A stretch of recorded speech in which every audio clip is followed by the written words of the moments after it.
The planet Haven's Reach hung in the cold dark like a forgotten pebble. Far from the bright trade lanes and glittering capital worlds, it circled a tired red star that gave just enough light to keep the crops growing and the nights long. The people there lived simply. They farmed, they built, they raised families. They asked for nothing from the wider galaxy, and for a long time, the galaxy left them alone. That changed the day the Concordance ships came. The Galactic Concordance was not just powerful, it was everything. Dozens of species, thousands of worlds, all bound under one rule. Their fleets moved like storms across the stars. Their word was law, and they saw humanity as little more than noisy children playing with fire. Earth had tried to join the Concordance once, centuries ago. They were politely turned away. Too emotional, too unpredictable, their diplomats had said. Since then, humans had scattered to the edges of known space, building quiet lives out of sight. Haven's Reach was one such place. No spaceport worth mentioning. No energy signatures worth scanning. Just dirt roads, wooden houses, and a single radio tower that barely reached orbit. When the Concordance survey cruiser drifted into the system, its captain barely glanced at the planet below. His report was short. Class M colony, human, minimal tech. No strategic value. Recommend ignore.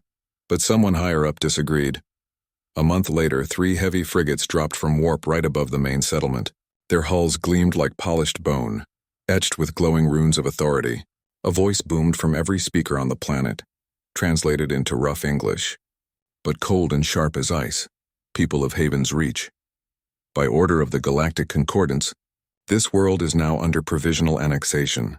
All mineral rights, atmospheric resources, and surface structures are hereby claimed for the Empire. Resistance is futile. Compliance is mandatory.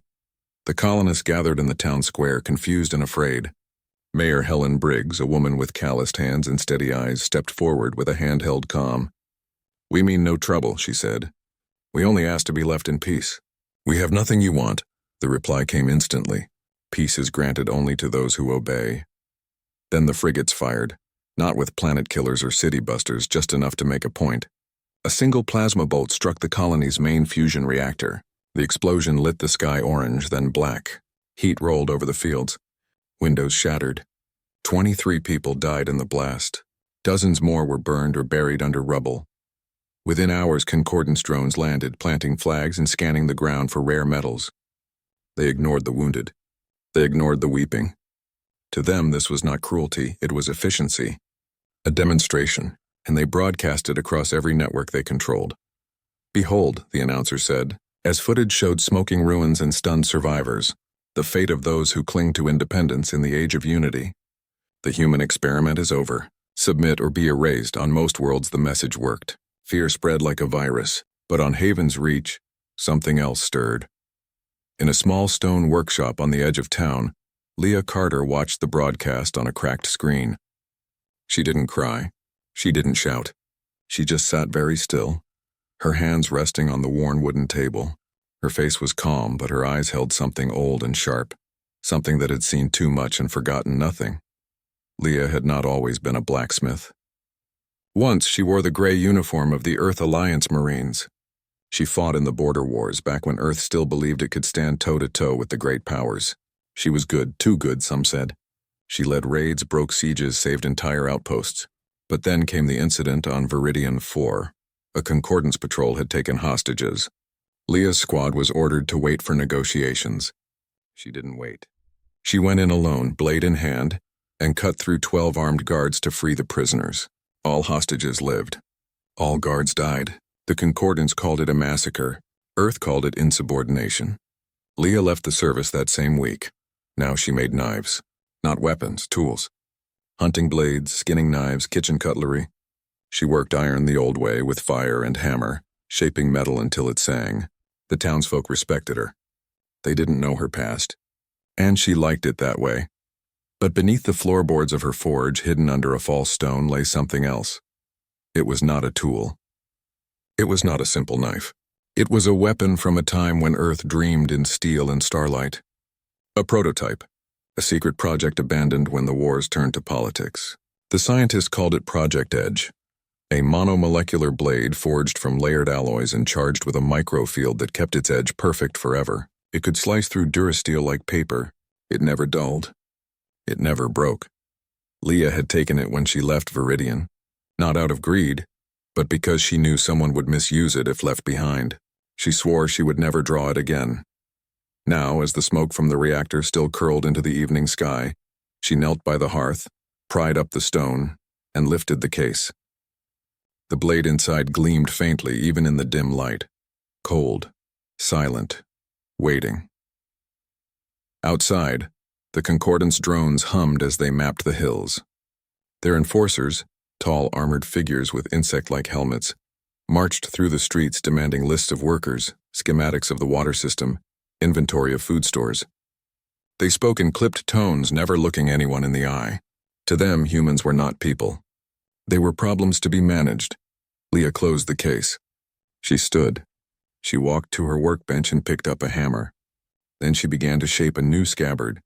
Stronger, lighter, made to hang close to the hip. Her movements were smooth, practiced. Every strike of the hammer rang clear in the quiet workshop. She knew what came next. The Concordance would not leave. They would dig, they would strip the land, they would take everything until nothing remained but dust and silence. And no one would stop them. Earth was too weak. The other colonies were too scared. But Leah was neither weak nor scared. She was something else. When the sun rose the next morning, she wore plain trousers, a thick shirt, and boots laced tight. The scabbard hung at her side, empty for now.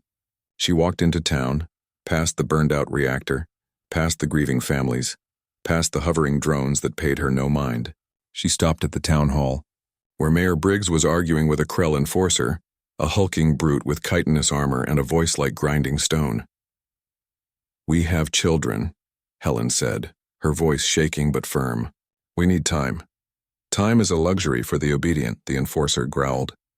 "You have until dusk to deliver 50 laborers to Sector 7. Fail, and we burn another building." Leah stepped forward. "You won't burn anything else." The enforcer turned slowly. He looked her up and down, then laughed, a dry, clicking sound. Another human with a loud mouth. "Go home, female." "Before you lose it," Leah didn't move. "You think we're nothing because we don't have your ships or your guns. But you're wrong. We have something you forgot how to use." The enforcer tilted his head. "And what is that?" "Hands," she said. Then she turned and walked away, leaving him confused in the dust. That night, in the dark behind the old grain silo, Leah met with 6 others, men and women who had lost family in the blast, who refused to kneel. She didn't give a speech. She just opened the case and showed them the blade. "This isn't magic," she said. "It's metal, but it's sharp enough to cut through lies and armor." One of them, a young farmer named Paul, swallowed hard. "What do we do?" Leah looked at the stars. "We remind them that even the smallest blade can draw blood from a giant." And for the first time in years, she unsheathed the edge. The air around it seemed to hum. The moonlight caught its surface and split into 1,000 silver threads. The galaxy had laughed. But laughter, she knew, was often the last sound before silence. Part 2. News of the raid spread faster than fire through dry grass. The Concordance had expected silence, fear, obedience. Instead, they got whispers. In the dim corners of spaceports and the hidden channels of rebel networks, people spoke of a human woman who moved like shadow and cut like lightning. They called her the Blade of Sol. Some said she was a ghost. Others said she was Earth's last warrior. Most thought it was just a story, until the proof arrived. The Krell enforcers sent to pacify Haven's Reach were not ordinary soldiers. They were elite, trained from birth, armored in bioceramic shells that could stop plasma bolts. Their helmets filtered fear. Their hearts beat to the rhythm of conquest. And yet 3 squads, 36 warriors, had vanished in one night. No explosions, no energy burns. Just clean, silent cuts through armor that should have been unbreakable. The sole survivor, a young enforcer named Tar, was found kneeling at the edge of the minefield, his armor split open from shoulder to hip. He was unharmed beneath it physically, but his mind was shaken. Carved into his chest plate in perfect human script were 3 words: "Come take it." When High Command saw the footage, they did not laugh. They were furious. Fraktol, a veteran commander with 7 subjugated worlds to his name, was summoned. His scales darkened with shame as he watched the recording of his own troops being dismantled by farmers with knives. "This is an insult," he hissed. "Worse than rebellion, it is mockery." He demanded permission to lead the next strike himself. The conquered ants granted it, and gave him a full detachment of enforcers, reinforced armor, and orders to make an example of Haven's Reach.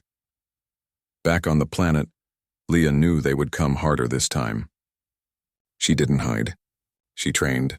Every evening, behind the ruins of the old water tower, she drilled her small group. Paul the farmer learned to move without sound. Rosa, a mechanic with quick hands, mastered throwing blades. Ben, once a schoolteacher, now studied pressure points and nerve strikes. They were not soldiers, but they were learning to fight like ones. Leah taught them more than moves. She taught them patience. Speed wins fights, she said, but silence wins wars. She showed them how to use the wind, the rocks, the shadows, how to wait until the enemy was tired, confused, overconfident. "They think we are weak because we do not have their tech," she told them. Let them keep thinking that until it's too late. Meanwhile, the Concordance tightened its grip. Drones patrolled the skies day and night. Curfews were enforced with stun rods. Food rations were cut. Any sign of defiance was met with public punishment. A boy caught drawing a blade symbol on a wall was dragged into the square and forced to kneel for hours under the hot sun. But the symbol kept appearing. On fences, on supply crates, even on the hulls of parked drones. Vrachtal arrived 3 weeks after the first raid. His ship landed not with grace but with thunder. He stepped out in full ceremonial armor, black as void, with red veins of power pulsing along the seams. He stood before the town square and activated a voice amplifier that shook the ground. "Leah Carter," he boomed. "You are a coward hiding behind children. Face me, or I will burn this village to ash and salt the earth so nothing grows here again." Silence answered him. He sneered. "As I thought. Humans bark, but they do not bite." That night he set up camp in the valley east of town, a wide open space with clear lines of sight. Perfect for defense. He posted sentries every 20 meters. Motion sensors lined the perimeter. Thermal drones hovered above like silent hawks. He even placed decoy tents to lure ambushers. He believed he was safe. He was wrong. Leah did not attack the camp. She attacked the edges. First the thermal drones, taken down not with weapons but with thin wires strung between trees, slicing their rotors mid-flight. Then the motion sensors, disabled by Rosa, who crawled through the dirt like a lizard, her hands steady as she rewired their cores. The sentries never saw her coming. One moment they stood alert. The next they were on the ground, unconscious, their comms cut. By midnight the camp was blind. Leah moved like water through the darkness. She didn't kill unless she had to. Most enforcers woke to find their weapons gone, their armor sliced open, their pride in tatters. She left notes pinned to their chests with small throwing knives. You looked away. You breathed too loud. You thought you were safe. Only one enforcer saw her clearly, a young warrior named Kess, standing guard near the command tent. He turned just in time to see a figure glide past, blade glinting like a sliver of moon. He raised his rifle, but before he could fire, the weapon fell in 2 clean pieces. The blade had passed so fast he didn't feel the cut until his fingers went numb. He froze. Leah stopped. She looked at him not with anger, but with pity. "You follow orders," she said softly. "But you do not know why. Go home. Tell them humans are not your enemy. We only defend what is ours." Then she vanished into the trees. By dawn, the camp was a ruin of shame. Tents slashed. Gear scattered. Armor stacked in neat piles like offerings. Vrachtal stood in the center, trembling with rage. His communicator crackled. High Command demanded answers. "They used no guns," he growled. "No bombs, just blades." A pause. Then a cold voice replied, "Then perhaps blades are all they need." The broadcast went out that afternoon. Not just to military channels, but to every world in the Concordance. Footage showed enforcers, proud, feared, unbeaten, lying disarmed and humiliated. And at the center of it all, a single human woman, calm, focused, unstoppable. Across the galaxy, something shifted. On the mining moon of Xylos, a group of enslaved miners smashed their overseer's console with a stolen wrench. On the ocean world of Virel, students painted the Blade of Soul symbol on government buildings. Even among the Concordance's own ranks, doubts began to whisper. If humans, barely armed, barely noticed, could do this, what else had the Empire been wrong about? Back on Haven's Reach, Leah returned to her forge. Her hands were clean, but her mind was not at rest. She knew this was only the beginning. The Concordance would not let this stand. They would send more, stronger, crueler. But something else had changed too. People looked at her differently now, not with fear but with hope.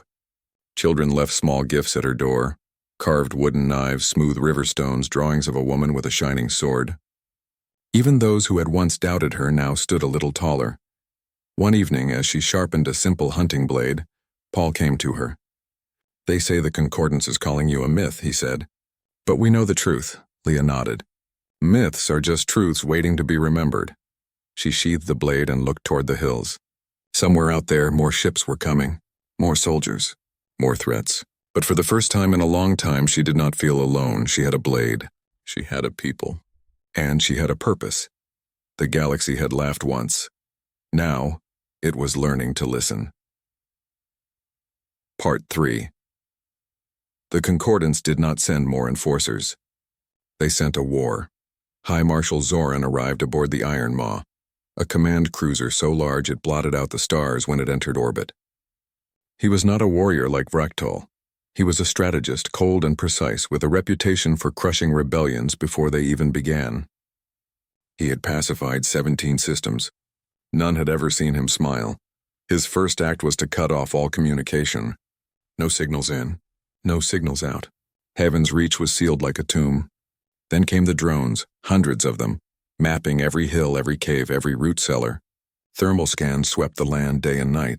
Any heat signature that moved without permission was marked for elimination. Zoran did not speak to the colonists. He did not issue threats. He simply began to erase them piece by piece. Water pumps were seized. Food stores were locked away. The town's only med clinic was declared a military zone and emptied. He wanted hunger. He wanted fear. He wanted them to beg, but the people did not beg. They hid. They shared what little they had. They dug new wells in secret. And every night, small acts of defiance flickered like fireflies in the dark. A drone found with its lenses scratched blind. A supply crate opened to reveal stolen medicine returned to the clinic. A patrol path mysteriously blocked by fallen trees. Leah watched it all from the ridge above the valley. She knew Zoran was testing her. He wanted her to strike again, to reveal her tactics, her numbers, her limits. So she waited. She trained harder. She taught her fighters to move in pairs, to never leave tracks, to breathe so slow they wouldn't show on thermal scans. She forged new blades, lighter, balanced for throwing, each one etched with a single word, remember. Then one morning a ship came, not Concordance, not human. A small, battered scout vessel dropped from low orbit and landed in the dry riverbed west of town. Out stepped a man in a faded Earth Alliance uniform. His name was Daniel Brooks. He carried no weapons, only a data pad and a look of quiet exhaustion. He found Leah at her forge. "I'm not here to fight," he said. "I'm here to watch." Leah didn't invite him in. She kept hammering a piece of hot iron. "Earth sent you to see if the rumors are true." "Yes," he admitted. "They say you cut through Krell armor like cloth. They say you've never fired a gun." "I don't need to," she said. "Bullets are loud. Blades are quiet." Brooks nodded. "Zoran's not like the others. He won't make mistakes. He'll burn the whole planet if he has to." "Then he'll burn," Leah said. "But not before we make him bleed." Brooks stayed, not as a soldier but as an observer. He set up a hidden comms relay in the hills, patched into old emergency bands. He couldn't bring ships or troops. Earth Alliance Command was too afraid of starting a full war. But he could send supplies. Medical packs, protein bars, encrypted maps of Concordance patrol rotations. Small things. But on Haven's Reach, small things meant survival. Leah accepted his help, but on one condition. No direct attacks. No bombing runs. "This fight is ours," Brooks agreed. As weeks passed, something strange happened. The Concordance began to lose more than just patrols. Entire sensor grids went dark. Drone control signals scrambled. Even Zoran's own war room suffered glitches. Doors locking at random, lights flickering, comms cutting out for exactly 17 seconds every night at midnight. It wasn't sabotage. It was something quieter, something smarter. Leah had studied the Concordance tech during her military days.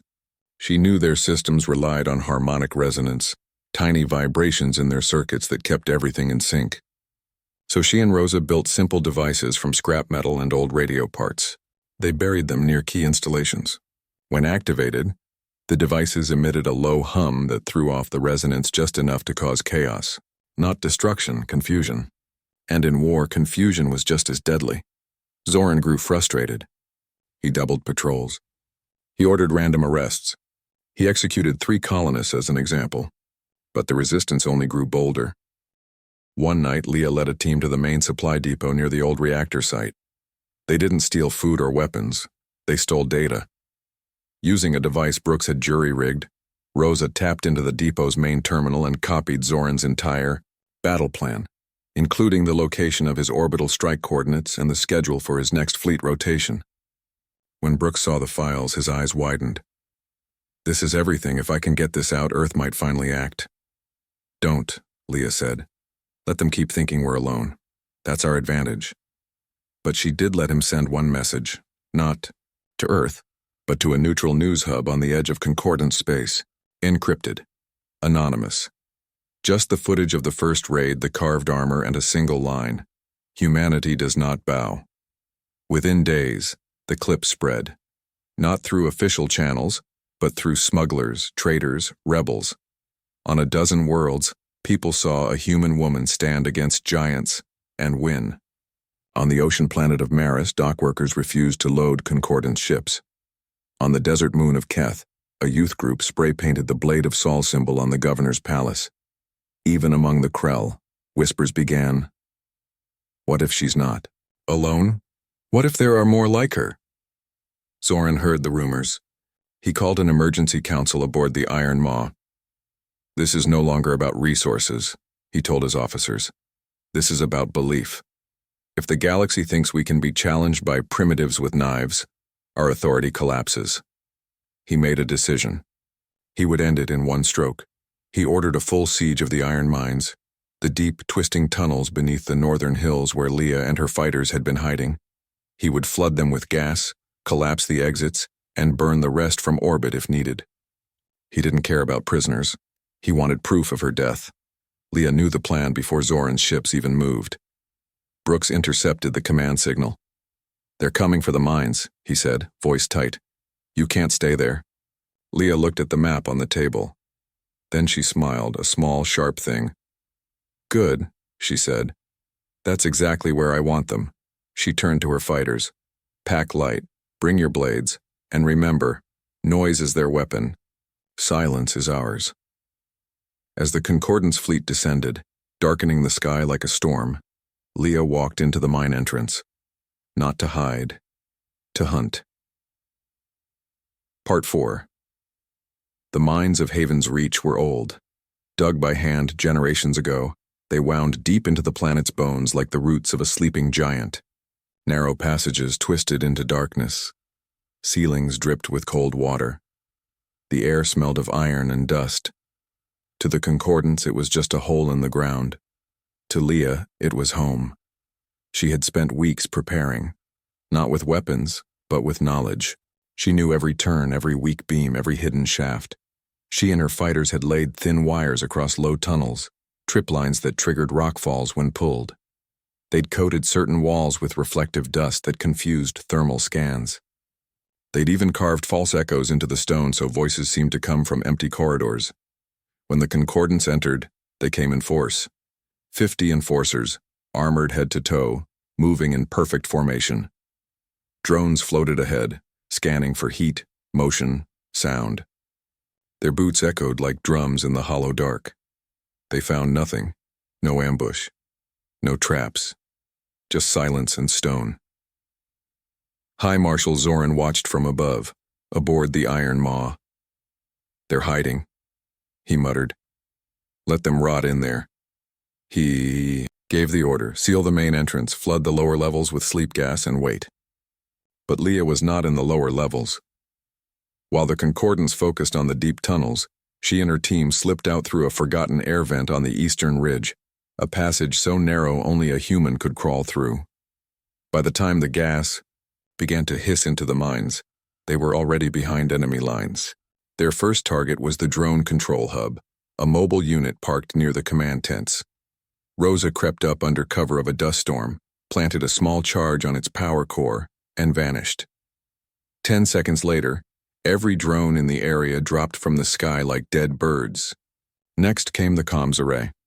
Ben and Paul cut the main cable with insulated shears, then rerouted it through a loop that sent false signals back to the Iron Maw. On Zoran's screen, everything looked normal. In truth, his ground forces were blind and deaf. Then Leah struck. She didn't attack the soldiers. She attacked their certainty.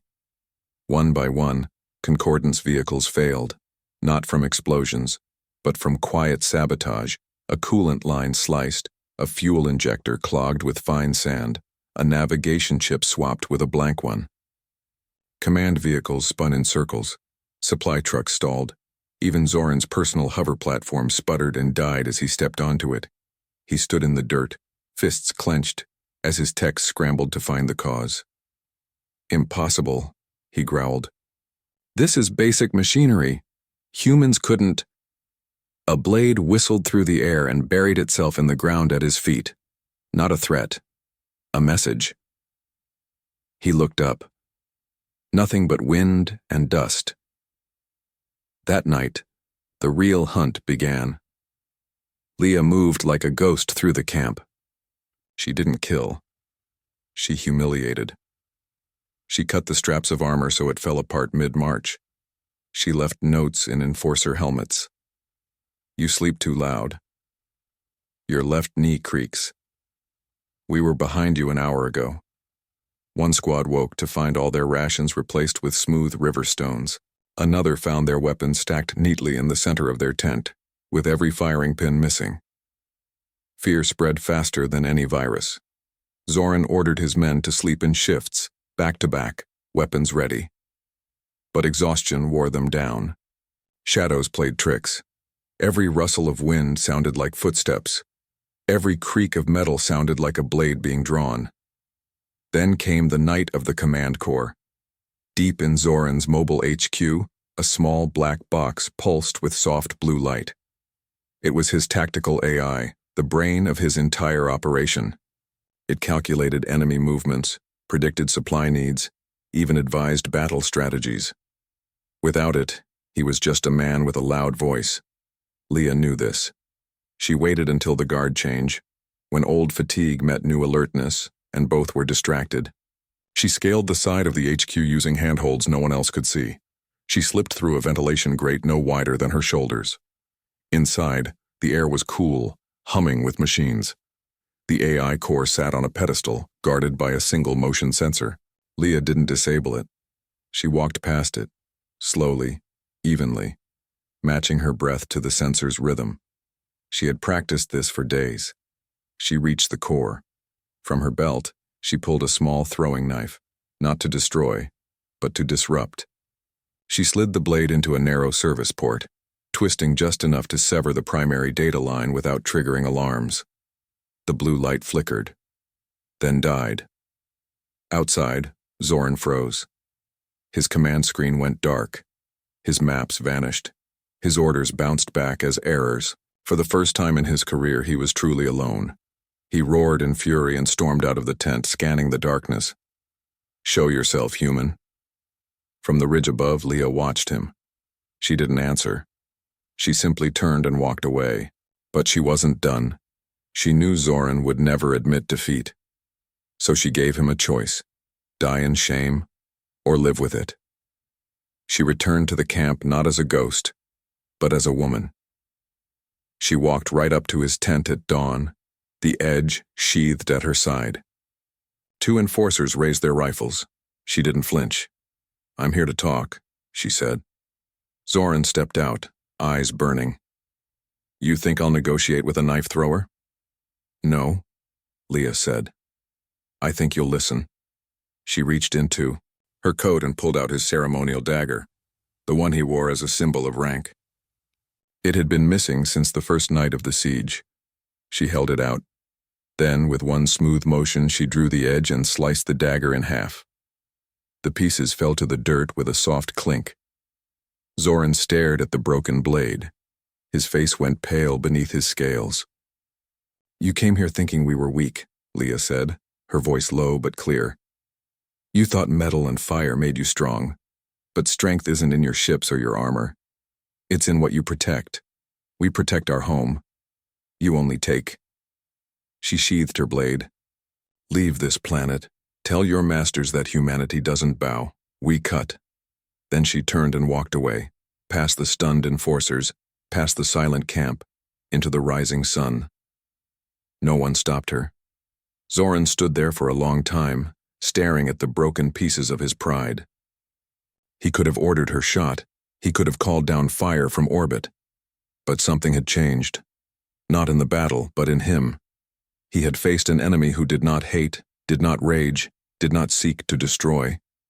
She had shown him that power without honor was just noise, and for the first time he heard the silence beneath it.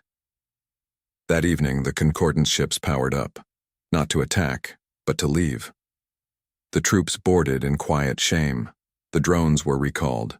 The flags were pulled from the ground. As the iron Maw lifted into the sky, Zoran stood on the bridge watching Haven's Reach shrink below. He did not report failure. He sent only one message to High Command. The blade is real, and it cuts deeper than steel. On the surface, the people emerged from hiding. They hugged, they cried. They looked at Leah not as a warrior, but as a guardian. She returned to her forge, picked up her hammer, and began to shape a new blade. Not for war, but for peace. The siege was over, but the legend had just begun. Part 5. The Concordance did not return to Haven's Reach. Not with ships, not with soldiers, not even with spies.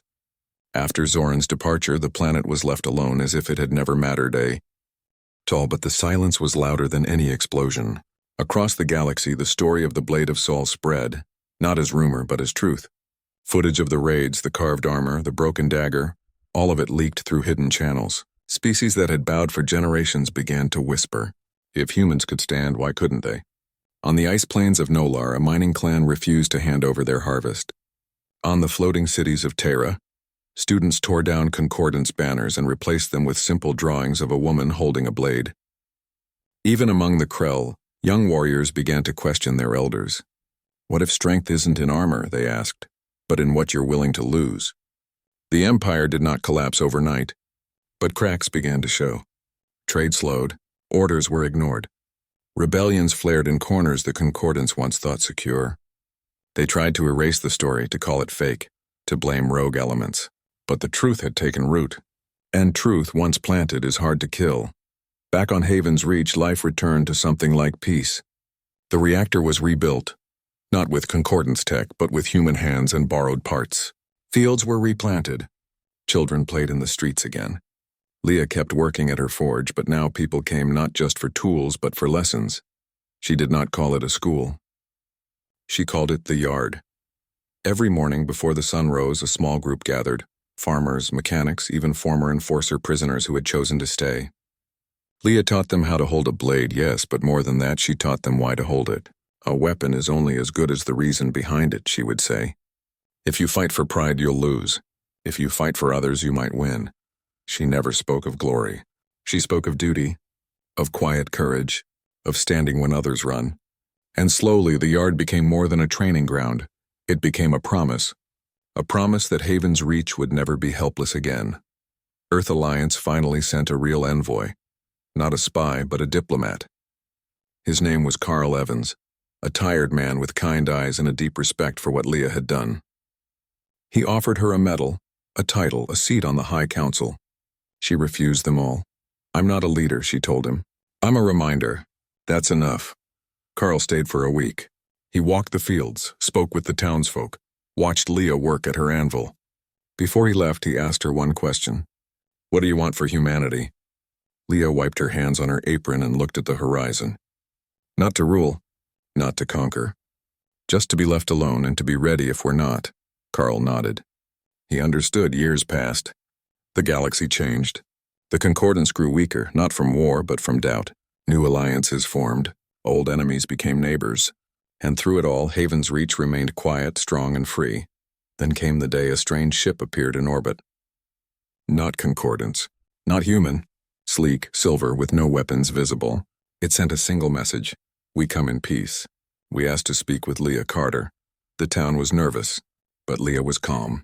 She walked to the landing field alone, the edge at her side but sheathed. The ramp lowered and out stepped a tall being with smooth gray skin and large dark eyes. It bowed deeply. My name is Vela, it said in careful English. I speak for the unity of the outer spheres, a coalition of worlds once ruled by the Concordance. We have watched your world. We have studied your story, and now a new threat rises, one that does not negotiate, one that burns everything in its path. Leah listened. And what do you want from me?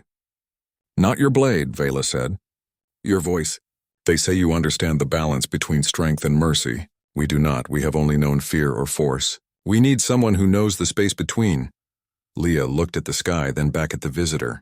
She thought of the mines, the blood, the silence after the storm. She thought of the children in the yard, learning not to fight but to protect. I won't lead your war, she said. Vela's shoulders fell. But I will speak, Leah added, on one condition. You listen. Not to my words, but to the reason behind them. Vela agreed. A week later, Leah stood on the bridge of an alien flagship, surrounded by beings of a dozen species. None carried weapons. All watched her with quiet attention. She did not give a speech. She told a story about a reactor, a blade, and a choice, about how real power isn't in how hard you hit, but in knowing when not to. When she finished, the room was silent. Then one by one the leaders bowed, not to a warrior but to a teacher. After that, things changed again. The new alliance did not march with swords raised. They built. They shared. They protected. And whenever doubt crept in, someone would say, "Remember the blade of Saul," and they would remember what it meant to stand without hatred. Leah returned to Haven's Reach. She never left again. She grew older, her hair turned gray, her hands rougher, but her eyes stayed sharp. She kept forging blades, but now they were gifts, given to those who promised to use them only in defense. Children would sit at her feet and ask, "Were you really the one who scared the whole galaxy?" She would smile and say, "I didn't scare them. I just reminded them that even the smallest light can end the darkest night." And when travelers came from distant stars, they did not bring armies or demands. They brought questions. And sometimes, just sometimes, they left with a small knife and a new way to see the world. The galaxy had laughed once. Now, it listened.